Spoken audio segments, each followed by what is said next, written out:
Dear students, Assalamu alaikum warahmatullahi wabarakatuh. आज हम गज़ल number 2 पढ़ेंगे। ये गज़ल है तन्हा अंसारी की। इसकी जो पहली गज़ल थी वो हमने कल पढ़ी और आज हम गज़ल नंबर 2 पढ़ने जा रहे हैं। पहला शेर है, तेरी फुरकत में मुझ पर हर घड़ी जो कुछ गुज़री है, समझता खुद हूँ लेकिन तुमको समझाना नहीं आता।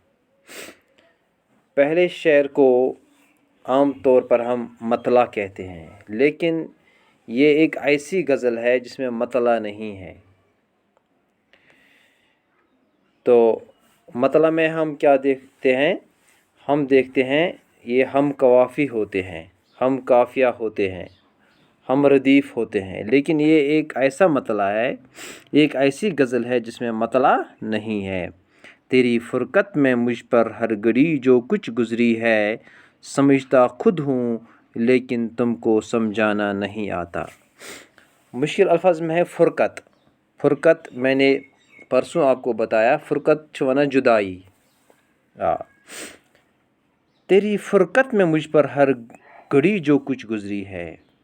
शायर कहते हैं कि मेरे दोस्त अपने दोस्त से मुखातिब होकर कहते हैं कि ऐ मेरे दोस्त, तुम्हारी जुदाई में जो कुछ भी मेरे दिल पे गुज़रती है, जो हाल मेरे दिल का हुआ है, इससे मेरी ज़ात वाकिफ़ है। समझता खुद हूँ, मैं ये जानता हूँ, लेकिन तुमको समझाना नहीं आता। लेकिन जब मैं तुम्हें मिलता हूँ तो इस वक्त मुझे वो माहौल, वो अल्फाज मैसर नहीं आते जिनसे मैं अपने दिल की बेकरारी आपके सामने बयान कर सकूं। दूसरा शेर है,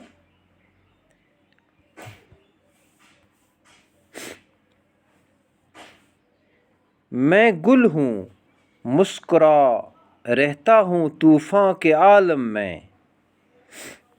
मैं गुल हूँ मुस्कुरा रहता हूँ तूफ़ान के आलम में, ख़ज़ां के तुंद झोंकों में भी मुरझाना नहीं आता।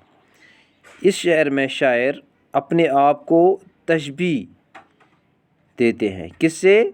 गुल से। मैं गुल हूँ मुस्कुरा रहता हूँ तूफ़ान के आलम, मैं हर वक्त मुस्कुराता रहता हूँ, चाहे कितने मुश्किलात मेरे ऊपर आए, मैं हर वक्त मुस्कुराता रहता हूँ। कितने मसाइब, कितने मुश्किलात मेरे ऊपर आए तो मैं हर वक्त मुस्कुराता रहता हूँ। ख़ज़ां के तुंद झोंकों में भी मुरझाना नहीं आता। चाहे जितने भी झोंके आए, चूँकि जो गुल जो होता है, फूल जो होता है, ये बहुत नाजुक होता है। अगर हम देखेंगे फूल क्या होता है, बहुत नाजुक होता है, लेकिन ये एक ऐसा फूल है कि ये हर वक्त खिला खिला रहता है। चाहे तेज़ हवाएं हों, चाहे ख़िज़ां हो, चाहे बहार हो, तो हर वक्त ये जो क्या कहते हैं, हर वक्त ये खिला खिला रहता है।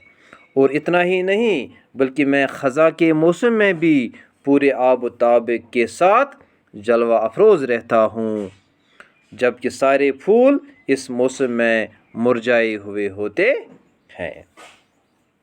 तीसरा शेर है, शिकस्ता नाव अपनी और मौजों का तला तुम है। शिकस्ता नाव अपनी और मौजों का तला तुम है, हो जो कुछ भी साथियों मुझको तो घबराना नहीं आता। शायर कहते हैं कि मैं जानता हूँ कि मेरी कश्ती में सुराख है। शिकस्ता नाव किसको कहते हैं? टूटी हुई कश्ती। तो मैं जानता हूँ कि मेरी कश्ती में सुराख है, मेरी कश्ती जो है ये शिकस्ता है, टूटी हुई है, इसमें सुराख है, इससे हर वक्त ڈوب جانے کا اندیشہ بھی لاحق ہے، لیکن اس خطرناک طوفان میں بھی میرے دوستو میں گھبرانے والا نہیں ہوں۔ ہاں،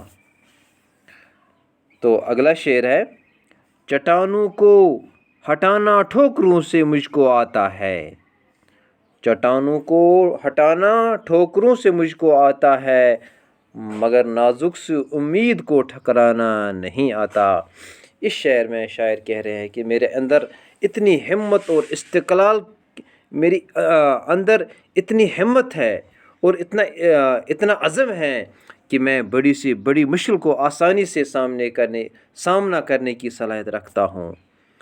یعنی میں ایک اتنا مضبوط انسان ہوں کہ میں ہر وقت بڑی سے بڑی مشکلات کو سامنے کرنے کی صلاحیت رکھتا ہوں، مگر ساتھ میں یہ بھی کہتے ہیں کہ مگر نازک سی امیدوں کو ٹھکرانا نہیں آتا، مگر امیدوں پر لات مارنا، کسی کی امیدوں پر شب خون مارنا میری عادت نہیں ہے، میں ہر کسی کی عزت کرتا ہوں۔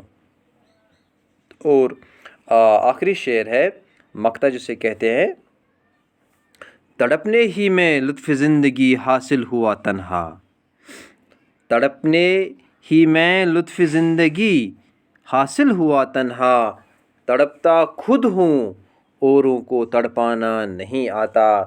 اس شعر میں شاعر کہہ رہے ہیں کہ اپنے آپ سے مخاطب ہو کر کہتے ہیں کہ اے تنہا، تڑپنے اور انتظار کرنے میں ہی زندگی کا مزہ حاصل ہوا ہے، مگر اس کے لیے کیا چاہیے؟ صبر آزما دل ہونا چاہیے، اس کے لیے ہمت ہونی چاہیے۔ اسی لیے میں خود تڑپنے پر ترجیح دیتا ہوں برعکس اوروں کے تڑپانے کی۔ یعنی میں کسی کو تڑپاتا نہیں ہوں، لیکن مجھے